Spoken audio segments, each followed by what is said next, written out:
Hi good morning. ഇന്ന് നമ്മൾ പഠിക്കാൻ പോകുന്നത് 5ാം ക്ലാസ്സിലെ 10ാമത്തെ ചാപ്റ്ററിൻ്റെ part 3 wonders in the sky and splendours on the earth. Page number 169 എടുക്കുക. The seasons. How joyful were the days of my childhood.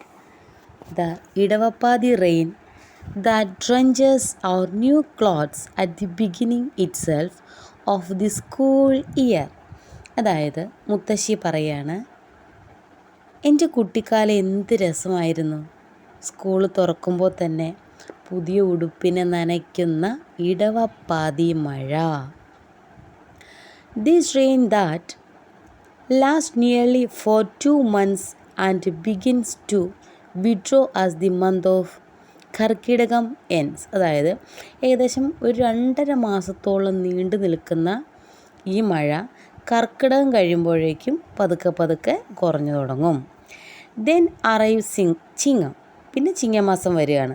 The month of wealth and prosperity. ചിങ്ങമാസം എന്ന് പറയുന്നത് തന്നെ സമ്പൽ സമൃദ്ധിയുടെയും ഐശ്വര്യത്തിൻ്റെയും മാസമാണ്.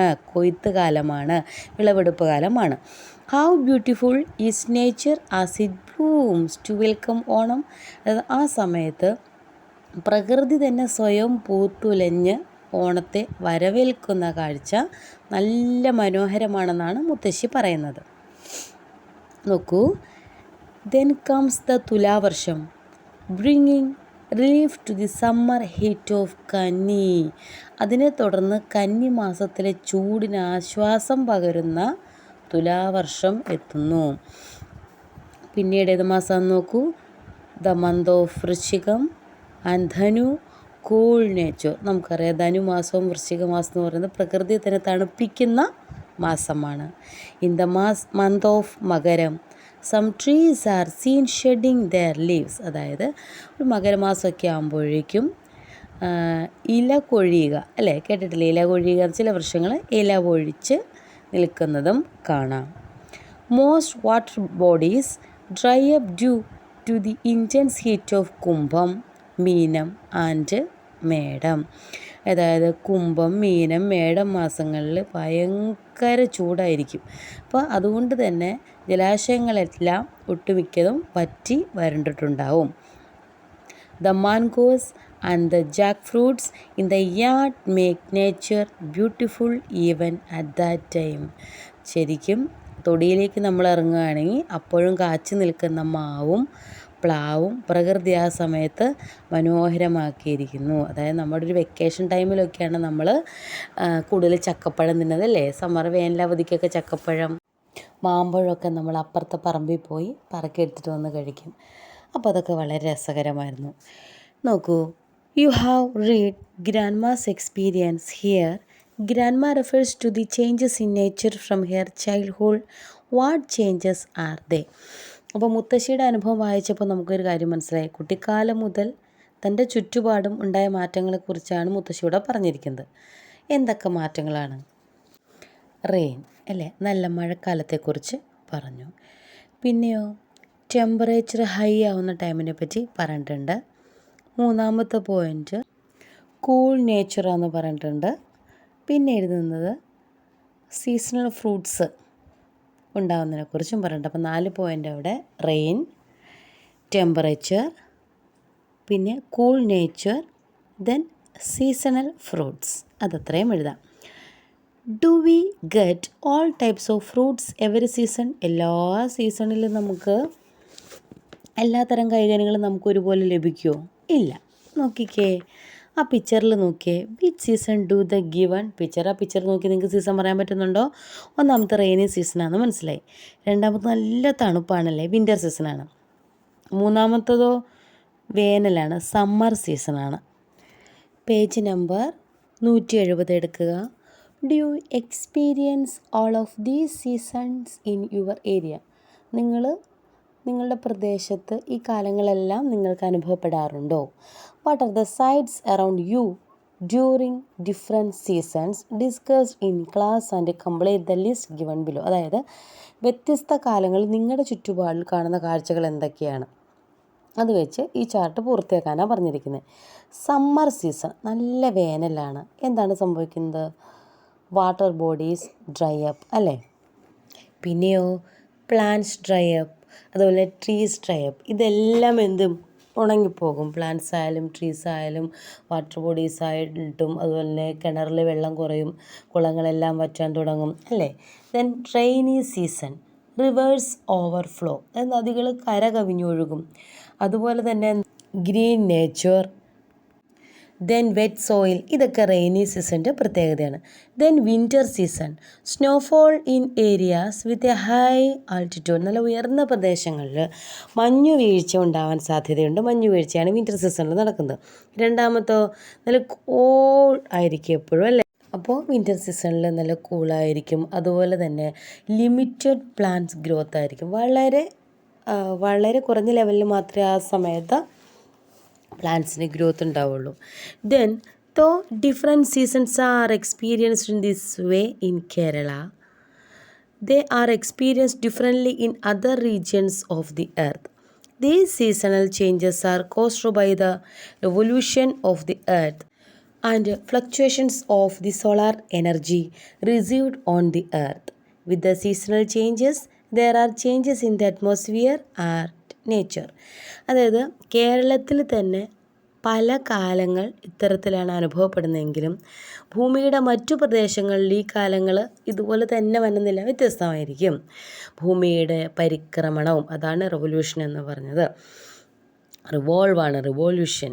ഭൂമിയിൽ ലഭിക്കുന്ന സൗരോർജ്ജത്തിൻ്റെ ഏറ്റക്കുറച്ചിൽ, അതായത് ഭൂമിയിലേക്ക് സൂര്യൻ്റെ ഊർജ്ജം, സൂര്യൻ്റെ ചൂട് എത്തുന്നതിലുണ്ടാകുന്ന ഏറ്റക്കുറച്ചിലുമാണ് ഇങ്ങനെ സീസണൽ ചേഞ്ചസ് ഉണ്ടാകാൻ കാരണം.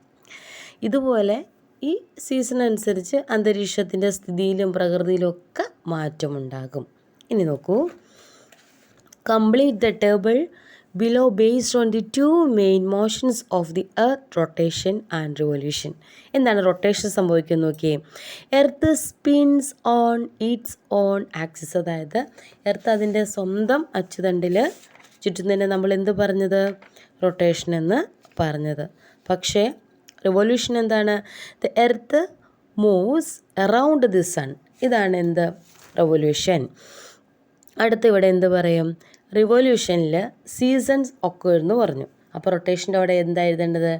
Day and night occurs. The weather and the climate. Under 17 cricket final match cancel due to rain, Kochi.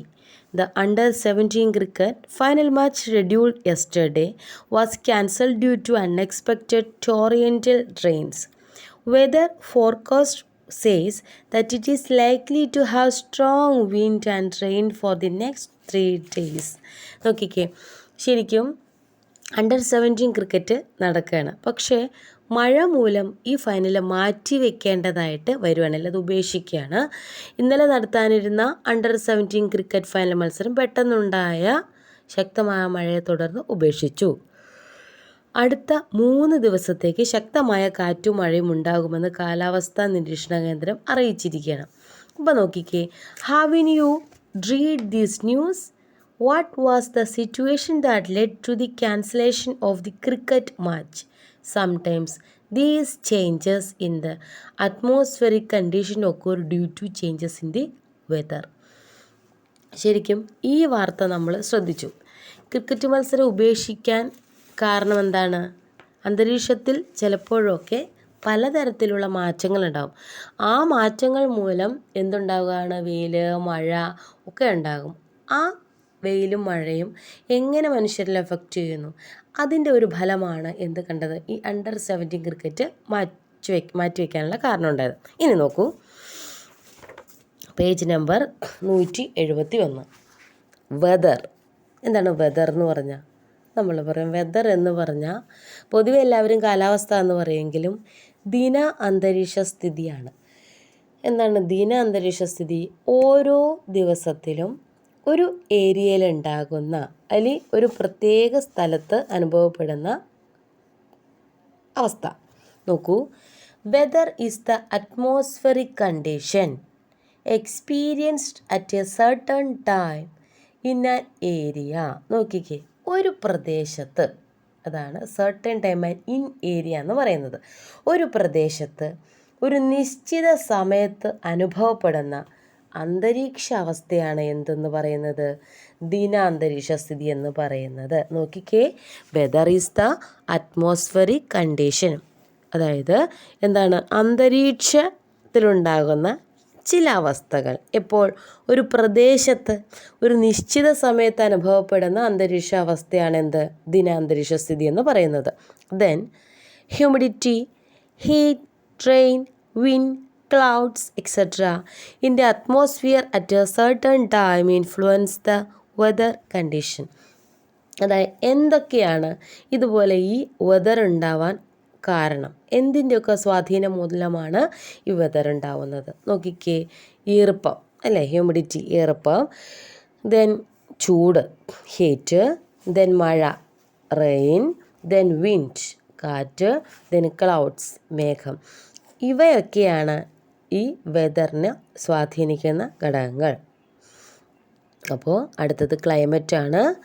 Climate is the average daily weather conditions experience in an area over a long period. രണ്ടിൽ നമ്മൾ വ്യത്യാസം നോക്കിയേ. ശരിക്കും ദീർഘകാലമായിട്ടൊരു പ്രദേശത്ത് അനുഭവപ്പെടുന്ന ദിനാന്തരീക്ഷ സ്ഥിതിയുടെ ശരാശരി ശരാശരിയാണ് എന്ത് പറയുന്നത്? കാലാവസ്ഥ എന്ന് പറയുന്നത്. ആദ്യത്തെ നോക്കിക്കേ നിങ്ങൾ.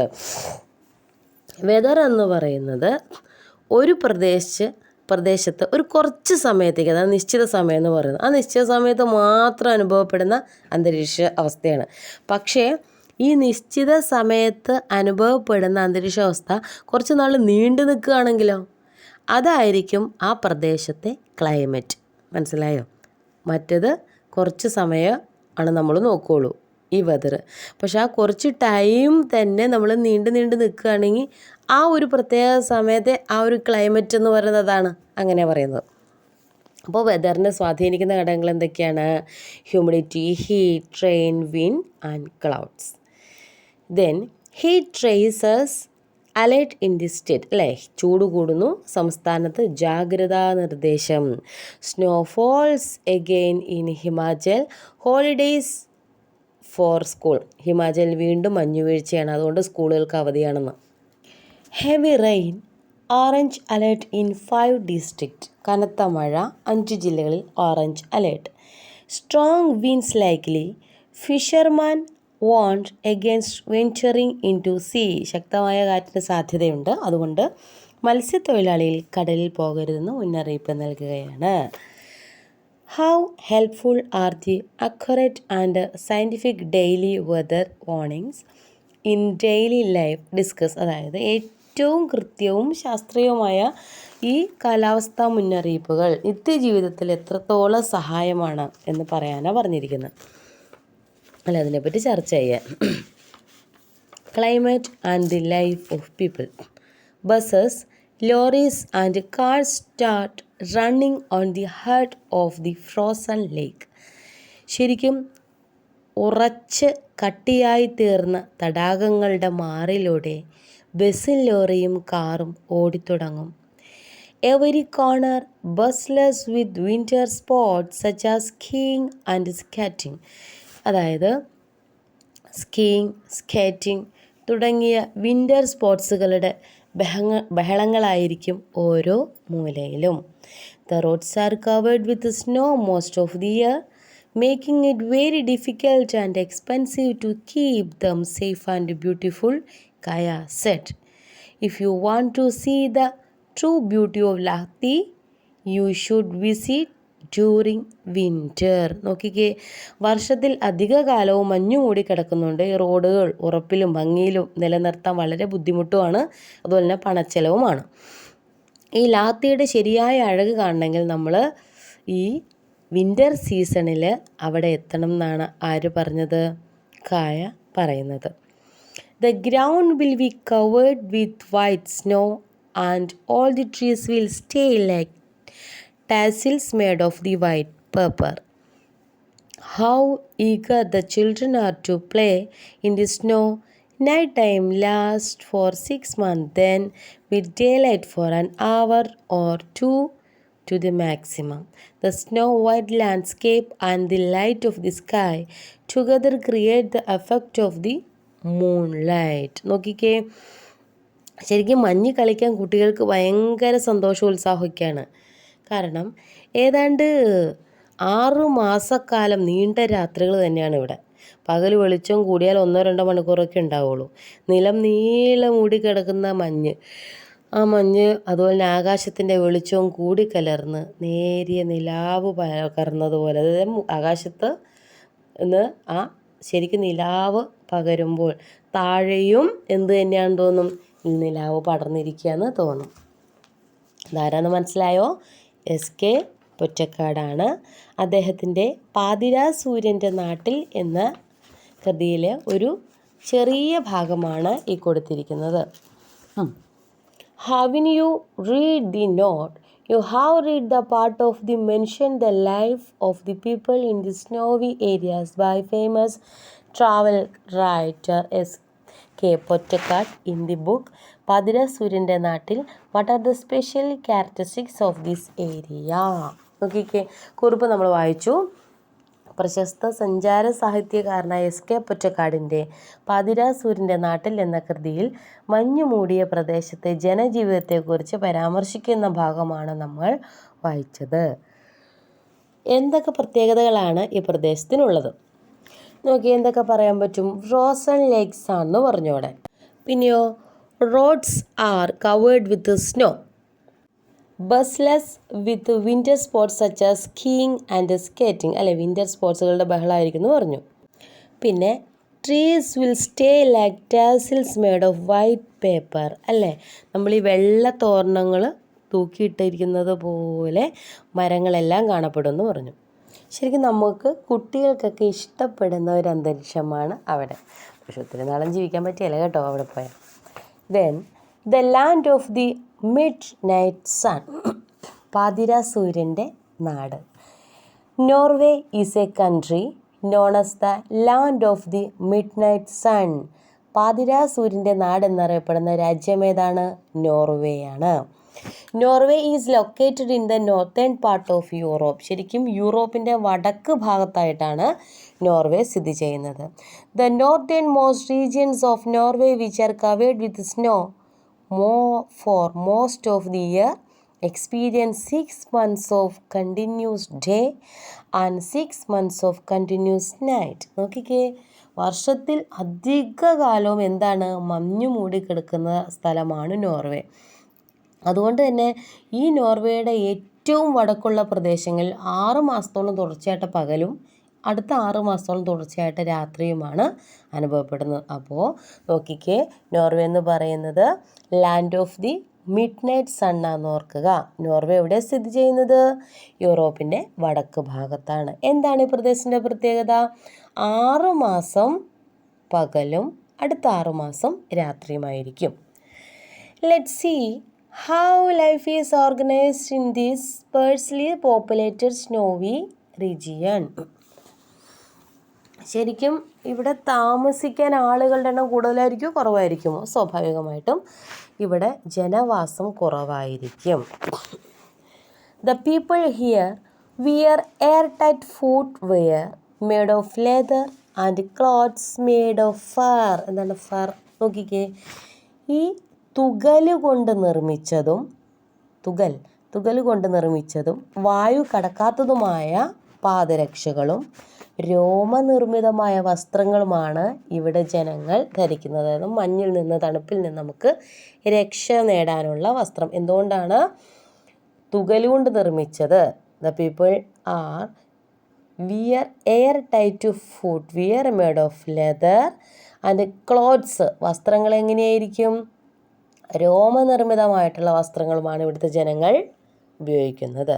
നോക്കൂ, it's a common sight to watch the local people called Inuit travelling on flat sledges pulled by domesticated dogs. നോക്കൂ, ഇവിടുത്തെ തദ്ദേശീയരായിട്ടുള്ള ഇന്യൂട്ട് എന്ന് പറഞ്ഞാൽ അവിടെ ജീവിക്കുന്ന ആളുകൾ, ഇന്യൂട്ട്സ് വളർത്തുനായകൾ വലിക്കുന്ന പരന്ന സ്ലെഡ്ജുകളിൽ സഞ്ചരിക്കുന്നത് സാധാരണ കാഴ്ചയാണ്. നിങ്ങൾ ആ പിക്ചറിലേക്ക് നോക്കിയേ, 172 പിക്ചറിൽ നായ്ക്കൾ വലിച്ചുകൊണ്ട് പോകുന്നുണ്ടോ സ്ലെഡ്ജ്?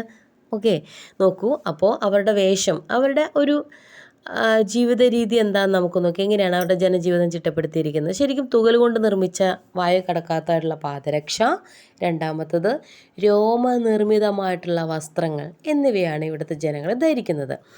ഇനി ഇവിടുത്തെ തദ്ദേശീയരുടെ ഇടയിൽ ലോക്കൽ പീപ്പിൾസാണ് ആര്? ഇന്യൂട്ട് എന്ന് പറയുന്നത്. ഇന്യൂട്ട് സഞ്ചരിക്കുന്നത് എന്തിലൂടെയാണ്? സഞ്ചരിക്കുന്നത് സ്ലെഡ്ജിലാണ്. സ്ലെഡ്ജ് ആരാണ് മുന്നോട്ട് വലിക്കുന്നത്?